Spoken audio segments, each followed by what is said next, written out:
Hi, எல்லாரும் எப்படி இருக்கீங்க? நல்லா இருக்கீங்களா? இன்னைக்கு நம்மளோட சேனல்ல உங்களுக்காக என்ன படம் கொண்டு வந்திருக்கேன் அப்படின்னா 2011 வெளியான தி பேக் ஆஃப் போன்ஸ் அப்படிங்கிற ஒரு சூப்பரான படத்தை தான் கொண்டு வந்திருக்கேன். அண்ட் இந்த படத்தோட கதை என்னன்னு கேட்டீங்கன்னா, டார்க் ஸ்டோர் அப்படிங்கிற ஒரு மிகப்பெரிய ஏரியா, அந்த ஏரிக்கு பக்கத்துல தான் நம்ம ஹீரோட வீடு இருக்கு. சோ எப்படி இருக்கு, கொஞ்சம் நாளைக்கு முன்னாடி நம்ம ஹீரோட மனைவி மர்மமான முறையில இறந்து போக அவங்களோட சாவுக்கு என்ன காரணம் அப்படிங்கிற விஷயத்தை தேட ஆரம்பிக்கிற நம்ம ஹீரோக்கு அப்பதான் நம்ம ஹீரோட வீட்டுக்கு பக்கத்துல இருக்கிற இந்த ஏரியில 10 வயசுக்கு மேல இருக்கிற நிறைய குட்டி குட்டி பொண்ணுங்களை கொண்டு இருக்காங்க அப்படிங்கிற விஷயமே தெரிய வருது. அதாவது நிறைய பேர் அவங்க பெத்த பொண்ணுங்க ஏன் அங்க இருக்கிற அந்த லேக்க முக்கிய கொடூரமா சாகடிச்சிருக்காங்க. சோ எப்படி இருக்கு, எதுக்காக பெத்த அப்படி தன்னோட பொண்ணு இந்த மாதிரி லேக்க முக்கிய சாகடிக்கணும், அண்ட் அதுக்கு பின்னாடி இருக்கிற மர்மம் என்ன, அண்ட் தன்னோட மனைவி எதுக்காக இறந்து படம் அப்படிங்கிற விஷயத்த நம்ம ஹீரோ கண்டுபிடிச்சானா இல்லையா அப்படிங்கறது அந்த படத்தோட கதை. சோ இதுவே போதும் நினைக்கிறேன். நீங்க டேரக்டா வீடியோக்குள்ள போகலாம். பட் அப்படி போறதுக்கு முன்னாடி மறக்காம இந்த வீடியோக்கு ஒரே ஒரு லைக் அப்படி தட்டி விட்டுருங்க. அப்படியே நம்ம சேனலை சோஷியல் மீடியால ஃபாலோ பண்ணிக்கோங்க. கூடவே சப்ஸ்கிரைப் பண்ணுங்க. மறக்காம பக்கத்துல கூடிய பெல் ஐகானை கிளிக் பண்ணிக்கோங்க.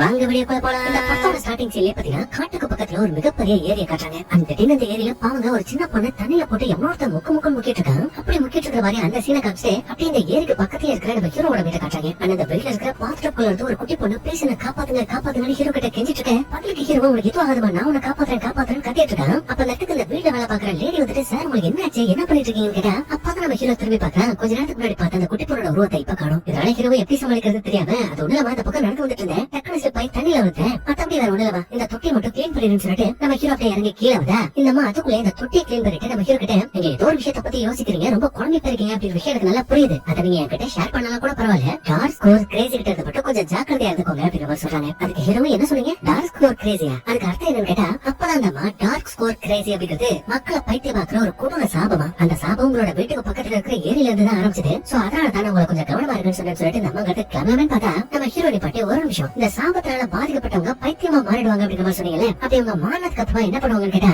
நம்ம தயங்கி ஒரு கதையை சொல்றாங்க. அந்த கதையில மேட்டின்னு ஒரு பொண்ணு, அந்த பொண்ணோட புருஷன் தான் பெத்த புள்ளிய பாத்தீங்கன்னா தண்ணியில போட்டு முக்கிய குழப்பம் கேட்பிருக்கான். அப்ப அதை பார்த்து பொறுக்க முடியாத அம்மா ஹரி துப்பாக்கி வச்சு அந்த பையனை ஒரே போட போட்டு கொண்டிருக்காங்க. அடுத்து 1968 ஜெல்லிசன் ஒரு பையன் இவன் எப்படி அந்த பொண்ணை தண்ணியில முக்கிய கொல்ல பார்த்தனோ அதே மாதிரி அவனோட மகளையும் தண்ணியில போட்டு முக்கியிருக்கான். அப்ப எப்படின்னா அந்த பொண்ணோட அண்ணனோட கண்ணு முன்னாடியே பண்ணிருக்கான். அடுத்த சில வருஷம் கழிச்சு பிரெட்னு ஒருத்தன் அவனோட மகளே இந்த டார்க் ஸ்கோர் அப்படிங்கிற ஒரு பெரிய ஏரி இருக்கு பாத்தீங்களா, இந்த ஏரியில முக்கிய சாகடிச்சானா. சோ அப்படி அவரோட மகள் அந்த ஏரியில முக்கிய கொண்டதுனாலே என்னமோ அதுக்கப்புறமா தான் டார்க் ஸ்கோர் கிரேசி அப்படிங்கிற சாபம் தொடர ஆரம்பிச்சது. நிறைய சாபம் விழ ஆரம்பிச்சதுன்னு சொல்றாங்க. அப்படி சொல்லிட்டு சரி டைம் ஆச்சு, நான் வீட்டுக்கு கிளம்புறேன்னு சொல்லிட்டு நம்ம போனவே பார்த்தா நம்ம ஹீரோனி பாட்டி ஒரு நிமிஷம், நீங்க முன்னப்பின் இந்த ஏரியால என்னோட மனைவி எங்கயாவது பாத்தீங்களா அப்படிங்கிற மாதிரி கேட்கறான். அதுக்கு நம்ம உங்களோட மனைவியா, இல்லையே நான் பாக்கலன்னு சொல்லிட்டு அதை கிளம்பி போயிடுறாங்க. அப்படி அவங்க போனதுக்கு அப்புறமா நம்ம ஹீரோ அங்க இருக்கிற மனைவியோட போட்டோ பார்த்துட்டு ஜோ நான் மன்னிச்சிடும் மன்னிப்பு கேட்பான். அப்ப சடனா அங்க மாட்டிருந்த மணி பாத்தீங்கன்னா தானாவே கீழே வருது. பட் அந்த விஷயத்த அவர் பெருசா எடுத்துக்காம தனியா உட்காந்து புக் படிச்சிட்டு இருப்பாரு. அப்ப சைட்ல திரும்பி பார்த்தா அந்த லேப்டாப்ல அவரோட மனைவியோட போட்டோ இருக்கும். அப்படி அந்த போட்டோ பார்க்கும்போது அவரோட மனைவி இறந்து போயிட்டாங்க அப்படிங்கிற விஷயம் எனக்கு தெரிய வருது. பட் எப்படி இருந்தாங்க, ஏன் இருந்தாங்க அப்படிங்கிற விஷயம் தெரியல. அதுக்கப்புறம் இந்த வேலை செய்யறாம சொல்லிட்டு போச்சு இல்லையா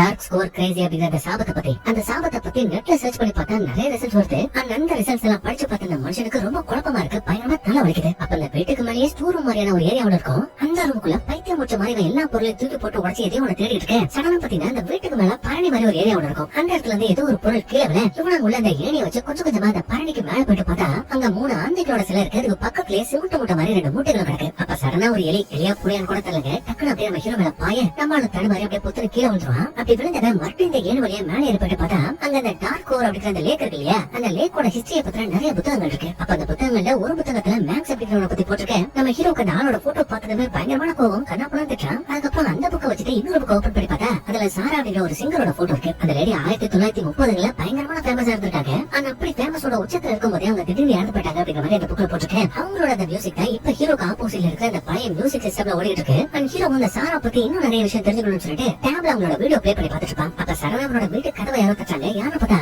அந்த வீட்டுல வேலை செய்யற ஒரு கதை சொல்லிருக்கு இல்லையா, அதாவது மேட்டிங்கிற பொண்ணோட புருஷன் அவன் பெத்த பிள்ளையை தண்ணியில முக்கிய சாகடிக்க பார்த்திருப்பான். அப்ப அந்த பொண்ணு கூட பிள்ளைய காப்பாத்துறதுக்காக புருஷனை துப்பாக்கியால சுட்டு சாகடிச்சிருப்பான்னு சொல்லிருப்பேன். அந்த மேட்டிங்கிற பொண்ணாவ இது இல்லாம நம்ம ஹீரோ புக்ல மேக்ஸனோட பார்த்து கண்ணா படம் திட்டிருப்பா இல்லையா, அவனோட மருமகளே வதா. சோ சின்ன வயசுல இருந்தே நம்ம ஹீரோ அந்த பொண்ணு நல்ல ஃப்ரெண்ட்ஸா இருக்கிறதுனால அவனை பாக்குறதுக்காக வீட்டுக்கு வந்திருக்கா. அந்த நடந்த சண்டையில அந்த புருஷனை கொண்டுட்டதுனால கோர்ட்ல கஸ்டடி கேஸ் மாதிரி ஒண்ணு நடந்திருக்க போல. அந்த கேஸ்ல இவனோட லாயர் நல்லா வாதாடி கேஸ் இப்ப இவங்களுக்கு சாதகமா முடிஞ்சிருச்சான். சோ அந்த சந்தோஷமான விஷயத்த நம்ம ஹீரோ கிட்ட சொல்றதுக்காக அந்த பொண்ணு வீட்டுக்கு வந்திருப்பா. அப்படி வந்தவங்க இருக்கிற போட்டோல நம்ம ஹீரோ ஹீரோயின் அவங்க கூடவே இன்னொருத்தர் இருக்கிறத பார்த்துட்டு எது இவனா இவன் இப்படி உங்களோட ஃபேமிலி போட்டோல இருக்கான் அண்ட் சொல்றேன் தப்பா நினைச்சிடாதீங்க. அன்னைக்கு நான் வெளியில போறப்போ இந்த போட்டோல இருக்கவரும் உங்களோட மனைவி சேர்ந்து உட்காந்து சாப்பிட்டு இருக்கிறத நான் பார்த்தேன். மேபி இவங்க ரெண்டு பேத்துக்கும் தொடர்பு இருக்கலாம் அப்படிங்கிற மாதிரி ஹீரோ கிட்ட சொல்ல அவன் சிரிக்கிறான். ஹிரடி பேசிட்டு இருக்காடி போட்டோல இருக்கிறது என்னோட தம்பி. அது மட்டும் இல்லாம ஒரு கேக் பொண்ணுங்க அவனுக்கு பெருசா பிடிக்காது. அதனால அவன் மேல சந்தேகப்படுறதுனால எந்த பிரோஜனமும் இல்ல அப்படிங்கிற மாதிரி அவன் சொல்றான். அண்ட் அது மட்டும் இல்ல இவங்க ரெண்டு பேரும் பேசிக்கிறத வச்சு பார்க்கும்போது நம்ம ஹீரோட மனைவி இறக்கிறதுக்கு முன்னாடியே இவங்க ரெண்டு பேத்துக்குள்ளே ஏதோ ஒரு பயங்கரமான சண்டை அடிக்கடி ஒன்று இருக்கு. அதுக்கு காரணம் என்னன்னு கேட்டீங்கன்னா நம்ம ஹீரோட மனைவி கர்ப்பமா இருந்திருக்காங்க. பட் அந்த விஷயத்தை நம்ம ஹீரோக்கு தெரியாம மறைக்கணும்னு நினைச்சிருக்காங்க. ஒருவேளை அவங்க குழந்தையா இருந்தா இப்படி மறைக்க வேண்டிய அவசியம் இருக்காது இல்லையா? சோ வேற யாரோ ஒருத்தரோட குழந்தைய தான் அவங்களோட வயித்துல சுமக்கிறாங்கன்னு சொல்லிட்டு அடிக்கடி நம்ம ஹீரோட மனைவி மேல சந்தேகப்பட்டு சண்டை போட்டு இருப்பானா. சோ அதை பத்தி தான் நம்ம ஹீரோ அந்த மேட்டி பொண்ணு கிட்ட சொல்லிட்டு இருக்கான். அப்படி சொல்லிட்டு அந்த பொண்ணை வழி அமைச்சிட்டு மறுபடியும் அந்த வீட்டுக்குள்ள வந்து பார்த்தா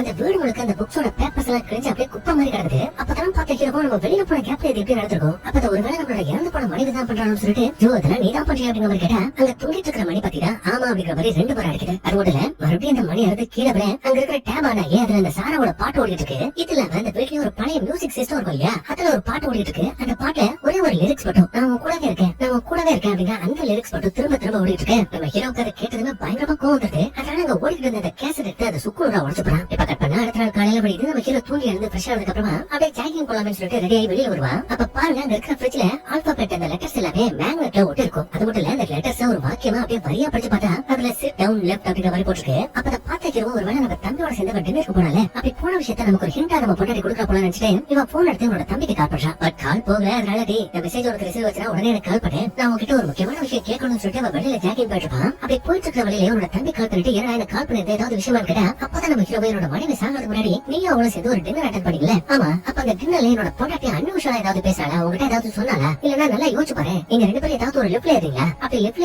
போயிட்டு இருக்கும்போது அவ ஏதாவது உங்ககிட்ட சொன்னாலா அப்படிங்கிற மாதிரி கேட்டா அவன் இல்லையே அன்னைக்கு சாதாரணமா தான் டின்னருக்கு போனோம் சாப்பிட்டதும் வீட்டுக்கு கிளம்பி போயிட்டோம் மத்தப்படி அவன் ஏதோ முக்கியமான விஷயம் என்கிட்ட ஒண்ணு சொல்லியே ஏன் ஏதாவது பிரச்சனை கேட்டா ஹீரோ ஒண்ணு இல்ல நான் சும்மா தான் கால் பண்ணி கேட்டேன்னு சொல்லிட்டு அந்த போனையும் கட் பண்ணிட்டு பக்கத்துல ஒரு பெரிய மரத்தை பாக்கலாம். அதுவும் அந்த மரம் பாக்குறதுக்கு ஏதோ ஒரு பொண்ணோட உடல் அமைப்புல இருக்கு. அதனால உன ஆச்சரியத்துல எப்படி ஒரு மரமா சொல்லிட்டு அந்த மரத்தை தொட்டதுமே இவனுக்கு செமையா ஷாக் அடிக்குது. பயங்கரமா மாந்துடுங்க. அந்த அதிர்ச்சியில கொஞ்ச நேரத்துக்கு அன்கான்சியஸ் ஆகி கீழே வந்துருவான். அப்படி விழுந்தவன் கொஞ்ச நேரம் கழிச்சு இருந்துட்டு என்ன மரம் அது ஏன் அதை தொட்டது ஷாக் அடிச்சதுன்னு ஒண்ணுமே புரியாம பக்கத்துல உள்ள அந்த ஏரி கிட்ட வந்து நின்னுட்டு இருப்பான். அப்ப அவனை பாக்குறதுக்காக ஒரு வயசான கிழவன கூட ஒரு லேடி வந்திருக்காங்க. அந்த கிழமை வேற யாரும் கிடையாது அந்த மேட்டின்னு சொல்லிட்டு ஒரு பொண்ணு இருக்காங்க. அந்த பொண்ணோட மாமனார் தான் அண்ட் இவனோட பேர் தான் மேக்ஸ். இப்ப கிழவையோ கிழவா அவனுக்கு என்ன பிரச்சனை எதுக்கு என்கிட்ட பேச வரேன்னு கேட்டா அப்பதான் வரும் எனக்கு நீ தாண்ட பிரச்சனை. ஆமா அடிக்கடி இந்த மேட்டி பொண்ணு கூட நீ சுத்துறத நான் பாத்துறேன் என்ன விஷயம் பாரு உனக்கு உயிர் மேல ஆசை இருந்ததுனா இப்ப நீ போட்டுக்க பத்தியா அந்த ட்ரெஸ் இதை போட்டு அப்படியே ஓடி போயிடு. அதை விட்டுட்டு இந்த பேசி மாதிரி சுத்திட்டு இருக்காங்க இந்த மேட்டி அவ கூட நீ பழக்கிறத பார்த்த உன்னை துணைச்சிருவேன். அதனால உடனே என்னோட மருமகளையும் என்னோட பேத்தையும் விட்டு இப்பயே உன்னோட ஊர் கிளம்பி போனான்னு சொன்னா நம்ம ஹீரோ கேட்காம இந்த மேட்டிக்கு சப்போர்ட்டா பேசிட்டு இருப்பான். அப்ப அந்த மேட்சுக்கு பக்கத்துல ஒரு லேடி இருக்கா பாத்தீங்களா அவ கடுப்பாய் நம்ம ஹீரோ ஒரே குத்தா குத்த நம்ம ஹீரோ நடந்து வரை பக்கத்துல உள்ள அந்த ஏரியை விழுந்துருவா. அப்படி விழுந்தவன் தட்டு தடு மாதிரி அங்க ஒரு சின்ன மிதவ மாதிரி இருக்கும். அதுல ஏறிக்கிறான் உயிர் தப்பிச்சுட்டான். அந்த அப்படியே ஜாகிங் பண்ணிட்டு மறுபடியும் அவனோட வீட்டுக்கு வந்து பார்த்தா வீட்டோட வாசல்ல ஏதோ ஒரு பார்சல் இருக்கு. அந்த பார்சலை வீட்டுக்குள்ள கொண்டு போய் வச்சதுக்கு அப்புறமா அவனோட தலையில அடிபட்டுருக்கும். அந்த காயத்துக்கு மருந்து போட்டுட்டு இருப்பான். அப்ப போன்ல மார்ட்டின்னு சொல்லிட்டு ஒருத்தன் பேசிட்டு இருக்கான். ஆக்சுவலி நம்ம ஹீரோ அந்த புக் ரைட்டரா இருப்பா போல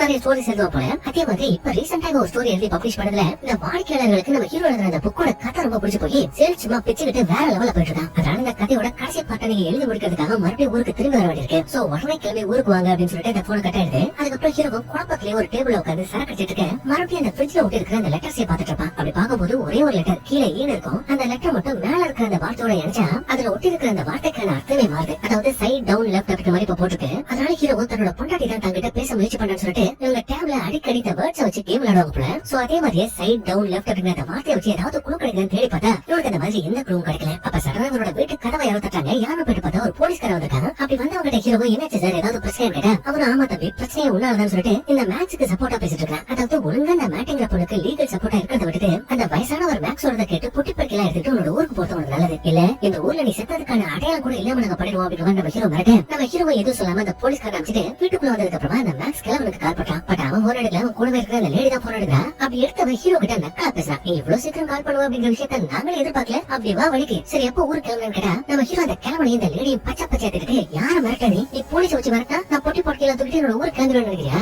இதுக்கப்புறம் போலீஸ் வச்சு மிரட்டது ரவுடி வச்சு மிரட்டது ஏதாவது ஒரு வேலையை வச்சுக்கிட்டீங்க. அந்த கிளவனையும் உன்னை போட்டு தள்ளிட்டு நான் ஜெயிலுக்கு போயிடும் பாத்துக்கோ சொல்லிட்டு நம்ம ஹீரோ போன கட் பண்றான். அப்படி கட் பண்ணதுக்கு அப்புறம் அந்த லேடி அந்த கிளவனை என்ன பண்ணா பாருங்க அந்த மனுஷனை ஒரு பாத்திரத்துல படுக்க வச்சு அவரோட கையில ஏதோ ஒரு ஊசியை போட்டு முகத்துல ஏதோ ஒரு கவரை வச்சு அழுத்தி அந்த மனுஷனோட உயிர் எடுக்கிறா. ஆக்சுவலி வழுக்க டைம்ல ஒண்ணு எடுக்கல. அவரே சாக விருப்பப்பட்டு அந்த கொள்ளிடு அப்படிங்கிற மாதிரி அந்த லேடி கிட்ட கேட்டு அவ பண்ற மாதிரி இருக்கு. இப்ப கட் பண்ணிட்டு அப்படியே நம்ம ஹீரோட வீட்டை காமிச்சா அவன் லேப்டாப்ல வேலை பார்த்துட்டு இருப்பான். அப்ப பக்கத்துல பாத்ரூம்ல ஏதோ ஒரு பாட்டு ஓடிட்டு இருக்கு. அதாவது இந்த பழைய சிங்கர் இந்த சாரா இல்லையா, அவ பாடின பாட்டு ஓடிட்டு இருக்கு. அதனால ஹீரோ அந்த சீடியை உடைச்சு போட்டவே அப்புறம் எப்படி இந்த பாட்டு ஓடுதுன்னு சொல்லிட்டு அங்க இருக்கிற கதவை தோட்டா இப்ப இவனோட காலகட்டத்துல இருந்து வேற ஏதோ ஒரு காலகட்டத்துக்கு போன மாதிரி இருக்கு. அதாவது 1930க்கு போன மாதிரி இருக்கு. அப்படி போன அந்த இடத்துல டேப்ல ஒரு வீடியோ பார்த்துருப்பாங்க. அந்த சாராங்கிற லேடி இந்த பிளாக் அண்ட் ஒயிட்ல ஒரு பாட்டு பாடிப்பாங்க வீடியோல. அதே லேடி பத்தி தான் இங்க மேடையில ஒரு பாட்டு பாடிட்டு இருக்காங்க. அது எப்படின்னா மெய் மறந்து உணர்ச்சி பொங்கி அழுதுகிட்டே பாட்டு பாடிட்டு இருக்காங்க. அப்ப நம்ம ஹீரோ ஒரு மாதிரி ஆச்சரியமா பாத்துட்டு இருக்கேன். திடீர்னு இந்த மேட்டியோட பொண்ணு இருக்கா இல்லையா, அவன் நம்ம ஹீரோ கிட்ட ஓடி வந்துட்டு மைக்கனை காப்பாத்துங்க, என்ன யாரும் துரத்திட்டு வராங்க அப்படின்னு சொல்லுவோம். ஹீரோ அந்த பொண்ணை தூக்கிட்டு திரும்பி பார்த்தா ஒரு 4-5 தடிப்பையில இந்த குட்டி பொண்ணை விரட்டிட்டு வராங்க. அதனால இவன் அந்த பொண்ணை காப்பாத்துறதுக்காக பக்கத்துல ஒரு பண்ண மரியாதை ஏரியா இருக்கும். அந்த ஏரியாக்குள்ள கூட்டிட்டு போய் ஒளிஞ்சுக்கிறான். அப்படி ஒளிஞ்சுக்கிட்டு வெளியில எட்டு பார்த்துட்டு அந்த குட்டி பொண்ணு கிட்ட அப்பதான் என்னோட கையை இறுக்கமா பிடிச்சுக்கோ, பயப்படாத அப்படின்னு சொல்றா. அதுக்கு அந்த பொண்ணு மைக் நான் உங்க கையை பிடிக்கல அப்படின்னு சொல்ல ஹீரோ திரும்பி பார்த்தா இப்ப அந்த பொண்ணுக்கு பக்கத்துல இன்னொரு பொண்ணு ஒருத்தி உட்காந்துருக்கா. அவளோட கையை தான் நம்ம ஹீரோ பிடிச்சிட்டு இருக்கான். இப்ப ஷாக்ல இருக்கிற ஹீரோ அந்த குட்டி பொண்ணு கிட்ட நீ யாருமா, நீ எப்படிமா இங்க வந்து கேட்டுட்டு இருக்க. திடீர்னு இந்த சாரா லேடி இந்த இடத்துக்கு வந்துட்டு இந்த குட்டி பொண்ணை கட்டி பிடிச்சு மேக்ஸ் செத்துட்டா. ஆனா அந்த முடியலன்னு சொல்லிட்டு இருக்கும்போதே இந்த மேட்டியோட பொண்ணு இருக்கா இல்லையா, அவளை அந்த துரத்திட்டு வந்த பையனை தூக்கிட்டு காட்டுக்குள்ள ஓடுறாங்க. அப்ப ஹீரோ பின்னாடி ஓடி போறான். டே பாவம் அந்த பொண்ணை விட்டுக்கடான்னு கெஞ்சிடான். ஆனா அந்த பையனை சுத்தமா கேட்க மாட்டேங்கிறாங்க. ஆனா அந்த காட்டுக்குள்ள கண்ணுமிக்கிற நேரத்துல எங்க போனாங்க எப்படி மறைச்சாங்க அப்படிங்கிற விஷயமும் புரியல. அப்ப பாருங்க அவளுக்கு பின்னாடி சடனா ஒரு குட்டுரமான பேய் விட்டுட்டு அசையாம படுத்துக்கோ எலும்பு போய் அப்படின்னு சொல்ல பழக்க நம்ம ஹீரோ பிரச்சனை கண்டுபிடிக்கலாம். ஆக்சுவலி இது எதுவுமே நட்சத்திரம் நடக்கல, நம்ம ஹீரோக்கு வந்து கனவுதான். அப்ப கரெக்டா நம்ம ஹீரோக்கு ஒரு போன் கால் வருது. யாருன்னு பார்த்தா அந்த மேட்டி போனதான். இப்ப போன பட்டவன அவங்ககிட்ட ஒரு சந்தோஷமான விஷயத்த சொல்லணும் சொல்லி முடியல. அதுக்கு முன்னாடி என்ன அவனோட மாமனார் மேக்ஸ் மண்டியா போட்டாரா, அந்த விஷயத்த நான் என்கிட்ட சொல்ல வந்தேன் இருக்கு. அவளுக்கு இப்ப பயங்கரமான ஷாக்கு. ஆமா மேக்ஸ் இறந்துட்டாரு, பட் அவரோட ஃபியூனரலுக்கு எனக்கு வர பிடிக்கல. அதனால நீ போட்டாங்க என்ன நடக்குது அப்படிங்கிற விஷயத்த பார்த்து வந்து சொல்ல முடியுமான்னு கேட்க ஹீரோவை சரி ஒத்துக்கிறேன். அப்ப பக்கத்துல உள்ள ஓடையில ஒரு குட்டி பொண்ணு மீன் பிடிச்சிட்டு இருக்காங்க. இந்த பொண்ணோட பேர் தான் கைரா, இந்த மேட்டியோட பொண்ணு. அண்ட் இவ்வளவுதான் நம்ம ஹீரோ கனவுல பாத்துருப்பான். இப்ப அவகிட்ட போன்ல பேசுறதுக்கு அப்புறமா ஆப்போசிட்ல உள்ள லேப்டாப்ல பார்த்தா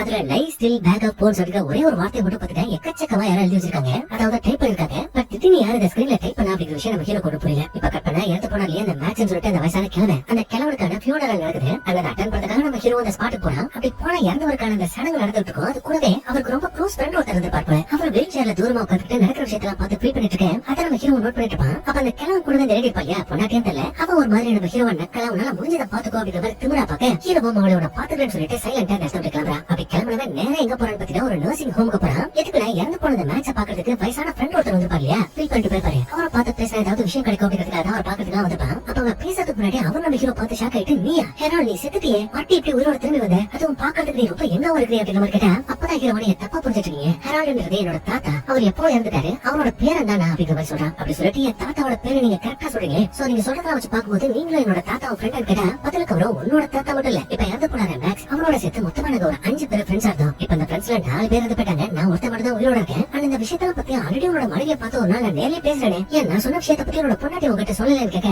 நம்ம ஹீரோ ஷாக் ஆயிட்டு இது என் பொண்டாட்டி கிட்ட சொன்னியா, அப்ப என் பொண்டாட்டியை நீயும் எதை பத்தி பேசிப்பீங்கன்னு கேட்டா பதிலுக்கு அவன் பெருசா ஒண்ணு இல்ல அந்த டார்க் ஒரு ஏரி இருக்கு இல்லையா, அந்த ஏரியோட ஹிஸ்டரியை பத்தி தான் அவனோட பொண்டாட்டி புக் எழுதுறதுக்காக அடிக்கடி என்கிட்ட கேட்கறதுக்காக வருவா. அப்ப எனக்கு தெரிஞ்ச விஷயங்களும் உன்னோட பொண்டாட்டி கிட்ட சொல்லுவேன், அவ்வளவுதான் எனக்கு தெரியும் அப்படின்னு சொல்றான். அப்ப அதை கேட்ட ஹீரோ ஐயோ நீ என் பொண்டாட்டி கிட்ட போய் சொல்லி அவளை ஏமாத்திருக்கலாம், ஆனா என்ன ஏமாத்த முடியாது. கண்டிப்பா அந்த ஏரியா பத்தியும் அந்த ஏரியில உள்ள அந்த சாபத்தை பத்தி ஏதோ ஒரு விஷயம் உங்களுக்கு தெரிஞ்சிருக்கு. அதனால தயவு செய்து உண்மையை சொல்லுங்க. உங்களோட ஃப்ரெண்ட் மேக்ஸ் இறந்துட்டாரு, அவனால உங்களுக்கு எந்த பாதிப்பு வரப்போறதில்ல. அதனால இத்தனை வருஷமா யாருக்கும் சொல்லாம மனசுக்குள்ளேயே வச்சிருக்கீங்க ஒரு விஷயம், அதை எப்பயாவது வாய் தொட்டி என்கிட்ட சொல்லுங்க அப்படிங்கிற மாதிரி கேட்க அதுக்கப்புறமா தான் அந்த இருக்கிற கிழமை நிறைய உண்மைகளை சொல்ல ஆரம்பிக்கிறான். அதாவது பல வருஷத்துக்கு முன்னாடி இவரு இந்த மேக்ஸ் ஹீரோவோட தாத்தா இது இல்லாம 2 ஃப்ரெண்ட்ஸ் ஒரு 5 பேர் ஒன்னா சேர்ந்து இந்த லேக்கு பக்கத்துல ஏதோ ஒரு திருவிழா மாதிரி ஒன்று நடந்துக்க போல. சோ அந்த திருவிழா பாக்குறதுக்காக 5 பேரும் போயிருக்காங்க. அப்படி போறப்பதான் ஃபர்ஸ்ட் இந்த சிங்கர் சாரா இருக்காங்க, அவளே இந்த ஸ்டேஜ்ல பாத்துருக்காங்க. அப்படி பார்த்தவங்க அவளோட அழகுல வாங்கி இவளை எப்பயாவது அடையணும் அப்படிங்கிற ஒரு வரியில இருந்திருக்காங்க. முக்கியமா இப்ப செத்து போன பக்கத்துல மேக்ஸ் அவளுக்கு தான் அந்த பொண்ணு அடையணும் அப்படிங்கிற வரி ரொம்ப அதிகமா இருக்கு. அதனால அந்த சாரா ஸ்டேஜ்ல பாடி முடிச்சதுக்கு அப்புறமா அவ தனியா இருக்கிற நேரமா பார்த்து நம்ம எல்லாரும் போயிட்டு அவகிட்ட பேசலாம்னு சொல்லிட்டு இந்த மேக்ஸ் பையன் ஏதோ ஒரு பிளான் சொல்லிருக்கான். சோ இப்ப இருக்க அந்த ஸ்டேஜ் பெர்ஃபார்மன்ஸ் முடிச்சதுக்கு அப்புறமா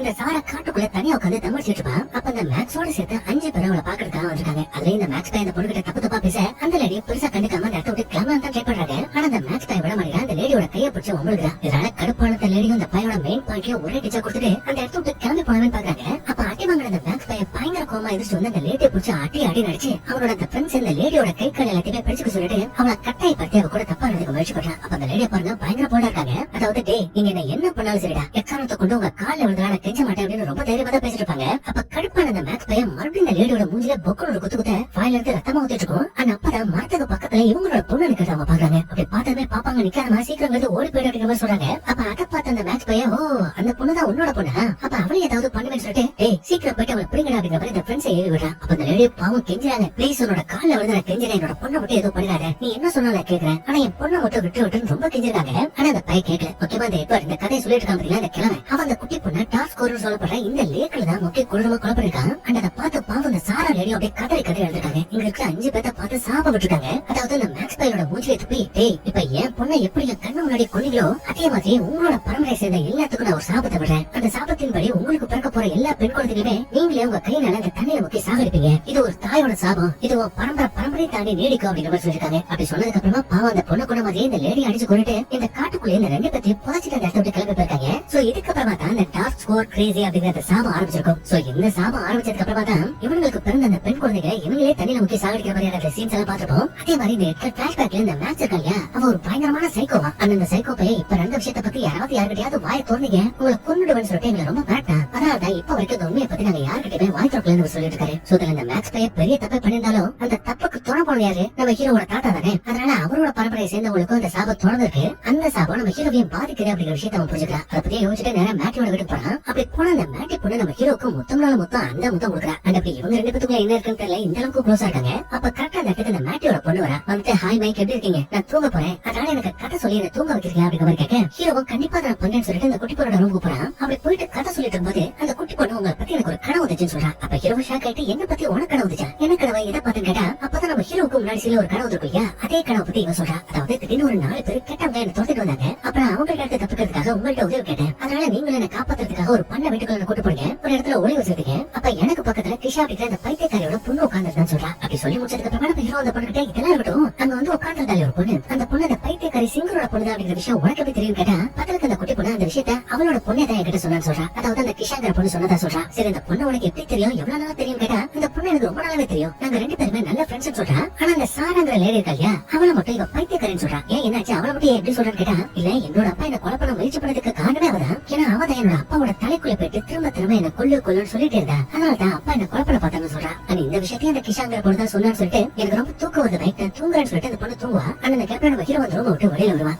அந்த மேட்டி பொண்ணு இருப்பா. அப்ப அவகிட்ட நம்ம ஹீரோ உன்னோட பொண்ணு அந்த கிஷாங்கிற யாரோ ஒரு பொண்ணோட பேரை சொல்லிட்டே இருக்காளே, அவளை பத்தி உனக்கு ஏதாவது தெரியுமா கேட்டா, இவ்வளவு அடிக்கடி அந்த பொண்ணோட பேரை சொல்லிட்டே இருப்பா. அதனால நானும் அந்த கிஷாங்கிற பொண்ணோட இமேஜினரி ஃப்ரெண்ட் நினைச்சுக்கிட்டேன். அதனால இந்த விஷயத்தை பத்தி நான் பெருசா எடுத்துக்கல அப்படின்னு சொல்றா. ஆனா அப்பதான் நம்ம ஹீரோ, இல்ல இது ஈஸியான விஷயம் கிடையாது, இப்ப 2 நாள்ல எனக்கு நிறைய உண்மைகள் தெரிய வந்துச்சுன்னு சொல்லிட்டு எல்லா விஷயத்தையும் சொல்றா. அதாவது பல வருஷத்துக்கு முன்னாடி இந்த மேக்ஸோட ஃப்ரெண்ட்ஸ் மொத்தமா 5 பேர் ஒண்ணா சேர்ந்து இந்த சாரங்க சிங்கரை சீரழிச்சிட்டாங்க. அதனால ஒரு பயங்கரமான சாபம் கொடுத்தா. அந்த சாபத்தின் படி அவங்களோட பரம்பரை சேர்ந்தவங்களுக்கு ஏதாவது ஒரு பொண்ணு பார்த்துச்சுன்னா அந்த பொண்ணை நீங்களும் உங்க கையினால முக்கிய சாகடிப்பீங்க அப்படிங்கிற ஒரு சாபத்தை கொடுத்தா. அதனாலதான் உன்னோட புருஷனும் உன்னோட பொண்ணை தண்ணியில முக்கிய சாகடிக்க பார்த்தான்னு சொல்றான். அப்படி சொன்னதுக்கு அப்புறமா தான் அந்த லேடி ஆச்சரியப்பட்டு, ஆமா அவர் சாகிறதுக்கு முன்னாடி கூட திரும்ப அந்த சாரோட பாட்டை கேட்டுட்டே இருந்தாரு சொல்றான். அதுல உங்களுக்கு ஒரு டவுட் வரும், இந்த 4 ஃபேமிலியை சேர்ந்தவங்க அவங்க உங்களுக்கு பிறந்த அந்த குழந்தைகளை தண்ணியில முக்கிய சாகடிச்சாங்க இல்லையா, அதாவது அந்த பொண்ணுங்களை முக்கிய சாகடிச்சாங்க இல்லையா, அதே மாதிரி ஏன் நம்ம ஹீரோவோட ஃபேமிலியில நடக்கலன்னு கேட்டீங்கன்னா, நம்ம ஹீரோவோட அப்பாவுக்கு நம்ம ஹீரோவோட தம்பியை மட்டும் தான் பசங்க, பொண்ணு யாரும் கிடையாது. ஒருவேளை பொண்ணு பிறந்துருச்சுன்னா அந்த சாபத்தினால நம்ம ஹீரோவோட பரம்பரையை சேர்ந்தவங்களும் மத்தவங்க எப்படி அந்த பொண்ணு குழந்தைகளை சாகடிச்சாங்களோ அதே மாதிரி இவங்களும் சாகடிச்சிருப்பாங்க. பட் நம்ம ஹீரோ மிஸ் ஆயிட்டான். அந்த அப்பதான் அந்த மேட்டி இன்னொரு ட்விஸ்ட் ரிவீல் பண்றா. அதாவது நம்ம ஹீரோ அந்த பொண்ணு கிட்ட சொல்லிப்பாங்க, என்னோட மனைவி கர்ப்பமா இருந்தா, பட் கர்ப்பமா இருந்த விஷயத்தை என்கிட்ட மறைச்சிட்டான்னு சொல்லிருப்பாங்க. அதுக்கு ரீசன் என்னன்னு கேட்டீங்கன்னா, இந்த சாபத்தை பத்தி ஹீரோவோட மனைவிக்கு எல்லாமே தெரிஞ்சிருக்கு. அவங்களோட வயிற்றுக்குள்ள ஒரு பெண் குழந்தையும் வளர்ந்திருக்கு. சோ அதனாலதான் நம்ம ஹீரோ கிட்ட அவ கர்ப்பமா இருக்கிற விஷயத்தை அவன் மறைச்சிருக்கா. சோ இவ்வளவு உண்மை தெரிஞ்சதுக்கு அப்புறமா தான் நம்ம ஹீரோட மனசு கொஞ்சம் லேஸ் ஆகுது. அப்படி அந்த மேட்டி பொண்ணை கிஸ் பண்ணிட்டு இருப்பான். அப்ப எவனோ ஒருத்தர் துப்பாக்கி எடுத்து அந்த மேட்டி பொண்ணோட தலையில ஒரு போடு. அவதான் ஸ்பாட் அவுட் அந்த பொண்ணு. ஆனா அந்த பொண்ணு சாகிறதுக்கு முன்னாடி நம்ம ஹீரோட வழியில, நான் இருந்ததுக்கு அப்புறமா என்னோட பொண்ணை அனாதையை விட்டுறாத, அவளை உன்னோட பொண்ணை எடுத்து வளர்ப்பியா அப்படிங்கிற மாதிரி ஹீரோ கிட்ட கேட்க, இவனை நான் கண்டிப்பா அதை பண்ணு சொல்ல. அப்படி சொன்னதுமே அந்த பொண்ணு இறந்து போக ஹீரோ கடுப்பாட்டி அவளை ஷூட் பண்ண முடியல. ஒருத்தன் அவனை பிடிச்சி அடி நடிச்சு, யாரா நீ எதுக்கு அப்படி பண்ணு கேட்டா, அவன் இறந்து போன மேக்ஸ் இருக்காயா அவனோட குடும்பத்துக்காக வேலை செய்யறப்ப, அதனால அந்த பல போட்டு அடி நடிச்சு அவனை கொண்டு நம்ம ஹீரோ உள்ள இருக்கிற அந்த குட்டி பொண்ணு பாக்குறதுக்காக வரான். அப்படி வந்ததுமே அந்த பொண்ணுக்கு தன்னோட அம்மா இறந்து போயிட்டாங்க அப்படிங்கிற விஷயம் இவன் சொல்லாமலே தெரிஞ்சிருக்கேன். மேபி இதையே அந்த கிஷா பொண்ணு தான் சொல்லி பழகிறமோ தெரியல. அதுக்கப்புறம் ஹீரோ அந்த குட்டி பொண்ணை கால உட்கார வச்சுட்டு சேஃபா அவளை எங்கேயாவது கூட்டு போடுவேன்னு சொல்லிட்டு இவனோட வீட்டு கூட்டு போயிருப்பான். அப்ப வழியில இன்னும் 2 பேரும் நம்ம ஹீரோட காரை விரட்டுறாங்க. விரட்டிட்டே ஒழுங்கா காரை நிப்பாட்டா. ஏன்னா இந்த வண்டிக்குள்ள இருக்கிற அந்த குட்டி பொண்ணை கொண்டா மட்டும் தான் அந்த சாவு தீரும், இல்லன்னா அடுத்தடுத்து சாவு விழுந்துகிட்டே இருக்கும்னு சொல்ல ஹீரோ கேட்காம அவளோட காரை இடிச்சு விட்டு இவன் அந்த இடத்த விட்டு ஸ்பீடா கிளம்பி வந்துருவான். அப்ப பாருங்க, வழியிலே ஒரு பெரிய அட்வர்டைஸ்மெண்ட் போர்டு இருக்கும். அந்த போர்டு உடஞ்சு அப்படியே கீழே அந்த போர்டுல இவங்களோட கார் வச்சு இங்க கொண்டு நடத்த போறாங்க. அந்த யார் அனுப்பிச்சு விட்டுருப்பாங்க பாத்தீங்கன்னா, அந்த மேக்ஸ் கூட ஒரு சுத்தி இருப்பாங்க. அவன் அந்த பள்ளியில ஏறி விட்டுருப்பா போல. சோ இப்படி இருக்க இந்த பக்கம் நம்ம ஹீரோ பாத்தீங்கன்னா வீட்டுக்கு வந்ததுக்கு அப்புறம் அந்த குட்டி பொண்ணை குளிப்பாட்டி அவளை பெட்டு படுக்க வைக்கிறான். அப்ப அதே டைம் இந்த சாரா பாட்டு பாடுவோம் இல்லையா, அந்த பாட்டு சத்தம் கேட்க ஹீரோ கொஞ்சமா கீழே இறக்கி வச்சு பார்த்தா அந்த இடத்துல யாருமே இல்ல. தானாவே அந்த பாட்டு ஓடிட்டு இருக்கு. அண்ட் சடனா இருக்கிற கேசனோ பாத்தீங்கன்னா பார்த்து நம்ம ஹீரோட மூஞ்சில அடிச்சிட்டு இருக்கு. ஜட ஹீரோவை அவன் எப்படியா அங்க இருந்து தப்பிச்சு நேரா மேல வரான். மேல வந்து பார்த்தா பாத்திரத்துல தானாவே தண்ணி ஊத்திட்டு இருக்கு. அண்ட் சடனா செத்து போனாலே அந்த மேட்ச்ங்கிற கிழமை அந்த கிழமை பேய வந்து நம்ம ஹீரோ கிட்ட இந்த சாபம் நீங்கடா அவன் கூட இருக்காது அந்த குட்டி பொண்ணு அந்த குட்டி பொண்ணை தண்ணியில முக்கி சாகடி அப்படி சாகடிச்சா அந்த சாபம் தீரும் சொல்லிட்டு நம்ம ஹீரோட மண்டையை போட்டு குழப்ப பக்கத்துல கூட இல்ல சத்தியமா பண்ண மாட்டேன்னு சொல்லிட்டு அடுத்து வெளில வரான். அப்படி வந்தா இப்ப அவரோட பொண்டாட்டியோட வாய்ஸ் கேக்குது. அதாவது மறுபடியும் அமைதியா படுத்துக்கோ இரும்பு பை அப்படிங்கிற மாதிரி ஒரு வார்த்தையை சொல்லுது. இதனால ஹீரோ புரியாம தன் பொண்டாட்டி தங்கிட்ட என்ன சொல்ல வரா அப்படிங்கிற விஷயம் தெரியாம அங்குள்ள லேப்டாப் ஓபன் பண்றான். ஆனா அப்படி ஓபன் பண்ணும்போதுதான் இவனோட மனைவி கூட எழுத்து வடிவுல பேச முயற்சி பண்றா அப்படிங்கிற விஷயம் அவனுக்கு தெரிய வருது. அதனால முன்னாடி சீல அந்த பிரிட்ஜ்ல ஒரு வார்த்தையை பார்த்திருப்பா இல்லையா, அதே வார்த்தையை இங்க ஒரு ஸ்டோரி எழுதி வச்சிருப்பான். அந்த ஸ்டோரிக்கு மேட்ச் பண்ணி பார்த்தா ஆண்டைகளுக்கு மேல ஸ்டூடியோ அப்படிங்கிற மாதிரி ஒரு வாக்கியம் வருது. பட் அதுக்கு என்ன அர்த்தம் அப்படிங்கிற விஷயம் நம்ம ஹீரோக்கு சரியா புரியல. அண்ட் முன்னாடி சீல இன்னொரு விஷயத்த பார்த்தோம் இல்லையா, life still pack of bones சொல்லிட்டு ஒரு வாக்கியம் இருக்கு. அந்த வாக்கியத்துல அந்த LIE பதிலா LYE மாறுது. சோ அதனால இதுக்கு முன்னாடி ஒரு பழைய ஸ்டூடியோவை செக் பண்ணிருப்பா இல்லையா, அதே ஸ்டூடியோக்கு தான் நம்ம போகணும்னு சொல்லிட்டு வேகமா அந்த பரணி மாதிரி ஒரு ஏரியா இருக்கும் இல்லையா, அந்த ஏரியா வரைக்கும் ஓடுறான். அப்படி ஓடுன அந்த பரணிக்கு மேல ஏறி பார்த்தா சிமெண்ட் மூட்டை மாதிரி 2 மூட்டை கிடக்குது. ஆக்சுவலி இது என்னன்னு கேட்டா இந்த மனுஷங்களோட அழிய போகாத உடம்பு இருக்கும் இல்லையா, அதை மண்ணோட மண்ணா மக்கி போக வைக்கிற ஒரு விதமான கெமிக்கல். சோ அந்த கெமிக்கல் மூட்டையை எடுத்துக்கிட்டு நம்ம ஹீரோ அந்த பரணியை விட்டு கீழே இருக்கிறான். அந்த அப்ப நம்ம படத்துல இன்னொரு ட்விஸ்ட் என்னன்னு கேட்டீங்கன்னா, பிளாஷ்பேக்ல நம்ம ஹீரோட தாத்தாவும் அந்த 5 ஃப்ரெண்ட்ஸும் ஒண்ணா சேர்ந்து செத்து போன அந்த சாராவையும் சாராவோட பொண்ணு ஒரு இடத்துல போச்சிருப்பாங்க. அந்த இடம் வேற எதுவும் கிடையாது. முன்னாடி சீல நம்ம ஹீரோ ஜாயின் போயிட்டு இருக்கப்போ ஒரு மரத்தை தொட்டிருப்பான். அந்த பொண்ணு மாதிரி இருக்கிற அந்த மரத்தை தொட்டதுமே உனக்கு பயங்கரமா ஷாக் அடிச்சிருப்பேன். அந்த மரத்துக்கடியில அவங்க 2 பேரோட பணத்தையுமே அவங்க போச்சிருக்காங்க. சோ அவங்களோட பணத்தை இந்த கெமிக்கல் வச்சு மொத்தமா அடிச்சோட இந்த பிரச்சனைக்கு ஒரு தீர்வு வந்துடும், இந்த சாபமும் நீங்களும் சொல்லிட்டு அந்த மரத்துக்கடியில நம்ம ஹீரோ குளிர் நோட ஆரம்பிக்கிறான். அப்படி நோண்டி பார்த்தா அவன் நினைச்ச மாதிரி சாராவோட உடம்பு அந்த சாராவோட மகளோட உடம்பு அங்கதான் இருக்கும். அதுலயும் ஆச்சரியம் என்னன்னா இத்தனை வருஷமாயும் அவங்களோட உடம்பு பெருசா அழுகாத மாதிரி ஃப்ரெஷ்ஷா இருக்கு. அப்ப அதை பார்த்த ஹீரோவும் வருத்தப்பட்டு மரத்தின் வடிவில் இருக்கிற சாரா கிட்ட எங்களை மன்னிச்சிரு, என் பரம்பரை சேர்ந்தவங்க உனக்கும் உன்னோட பொண்ணுக்கும் மன்னிக்கவே முடியாத ஒரு தப்பு பண்ணிட்டாங்க, அதுக்கு நான் மன்னிப்பு கேட்கிறேன் அப்படின்னு சொன்னா இப்ப இந்த மரத்துல அந்த சாராவோட உருவம் தெரியுது. அப்படி தெரிஞ்சதும் கிளையில வச்சு நம்ம ஹீரோ போட்டு அடி நடிக்குது. நம்ம ஹீரோ பதிலுக்கு சண்டை போட்டு பாக்குறேன், அவனால முடியல. அப்ப திடீர்னு அந்த இடத்துக்கு நம்ம ஹீரோட மனைவி இருக்காங்க இல்லையா, அவங்களோட பேய் வருது. வந்துட்டு சாரா உனக்கு இழைக்கப்பட்டது ஒரு மிகப்பெரிய அநீதிதான், ஆனா இவரோட பரம்பரை சேர்ந்தவங்க தப்பு பண்ணாங்க அப்படிங்கிறதுக்காக இவங்கள தண்ணி கட்டு நியாயமா, நீ ஆல்ரெடி தப்பு செஞ்சவங்களுக்கு தண்டனை கொடுக்கணும்னு நினைச்சேன், அந்த தண்டனை கொடுத்துட்டேன், அதையே இவருக்கும் கொடுக்கணும்னு நினைக்கிறேன், ப்ளீஸ் இவரை விட்டுன்னு கெஞ்சி பாக்குறாங்க. பட் சாராவோட ஆத்மா அதை ஏத்துக்கிறதா இல்ல. அதனால ஹீரோ ஒரு வழியிலாம அவ கொண்டு வந்தா இல்லையா ஒரு கெமிக்கல் மூட்டை, அதை கிழிச்சு குளியில இருக்கிற அந்த பிணங்கள் மேல கொட்டான். அப்படி கொட்டதுமே ஆசிட் ஊத்துற மாதிரி அந்த பிணங்கள் பத்தினா கொஞ்சம் கொஞ்சமா மண்ணோட மண்ணா மக்கி போகுது. அண்ட் அப்படி மக்களுக்கு அப்புறமா மரத்தின் ரூபத்துல இருந்த அந்த சாராவோட உருவமும் மறைஞ்சு போயிடுது. அண்ட் கடைசி அவரோட பொண்டாட்டி இருக்கா இல்லையா, அவகிட்ட நம்ம ஹீரோவை நான் மன்னிச்சிருந்தேன், அவனை சந்தேகப்பட்டேன், ஆனா நீட்டா எனக்கு உதவி பண்ணிருக்க ரொம்ப தேங்க்ஸ் சொல்ல பதிலுக்கு அவ்வளவு லவ் யூ மைக்கேல் சொல்லிட்டு அந்த இடத்த மறைஞ்சு போயிடுறா. அண்ட் இப்ப அடுத்த நாள் காலையில தான் மறுபடியும் நம்ம ஹீரோ அந்த குட்டி பொண்ணை பாக்கிறதுக்காக வீட்டுக்கு வரான். வந்து அந்த பொண்ணு பாத்துட்டு உட்காந்துருப்பா, ரொம்ப பயந்து போயிருப்பா. அப்ப நம்ம ஹீரோ கிட்ட வந்துட்டு இனிமே சாராவால உனக்கு எந்த பாதிப்பு ஏற்படாதுன்னு சொல்ல நான் சாரா பார்த்து பயப்படல, அவளை பார்த்துதான் பயப்படுறேன்னு சொல்லிட்டு கை காட்டா. பார்த்தா அந்த மேட்ச் கூட ஒரு லேடி இருப்பா இல்லையா, அந்த லேடி தான் அந்த பொண்ணு கொண்டுக்காக வந்திருக்கா. அப்ப நம்ம ஹீரோ அந்த லேடியை தடுத்து பாட்டி அந்த லேடி கூட இவன் சண்டை போறான். அண்ட் கடைசி அவர் வழியில கத்திரிக்கோள் எடுத்து அந்த லேடியோட கழுத்துல குத்தி அந்த லேடியோட சோலை முடிச்சு இந்த குட்டி பொண்ணோட உயிரை காப்பாற்றான். அப்படி காப்பாற்றதுக்கு அப்புறமா அந்த குட்டி பொண்ணுக்கு முன்னாடி அந்த பொண்ணு இந்த மேட்டிக்கிற ஒரு பொண்ணு, அந்த பொண்ணு பேய வந்து தன்னோட மகளை கடைசியை பார்த்துட்டு என் பொண்ணை காப்பாத்துறதுக்கு நன்றி நம்ம ஹீரோ கிட்ட சொல்லிட்டு அந்த இடத்த விட்டு மறைஞ்சு போயிடுது. ஆனா அப்படி இந்த இடத்துல இந்த படம் முடியுது. கண்டிப்பா அந்த படம் உங்களுக்கு ரொம்ப பிடிச்சிருக்கும்னு நினைக்கிறேன். அப்படி பிடிச்சிருந்தா மறக்காம இந்த வீடியோ ஒரே ஒரு லைக் தட்டி விட்டுருங்க. அப்படியே முடிஞ்சளவுக்கு உங்களோட ஃப்ரெண்ட்ஸ் அண்ட் ஃபேமிலிக்கு ஷேர் பண்ணுங்க. மீண்டும் ஒரு சூப்பரான வீடியோவில் சந்திப்போம். தேங்க்யூ.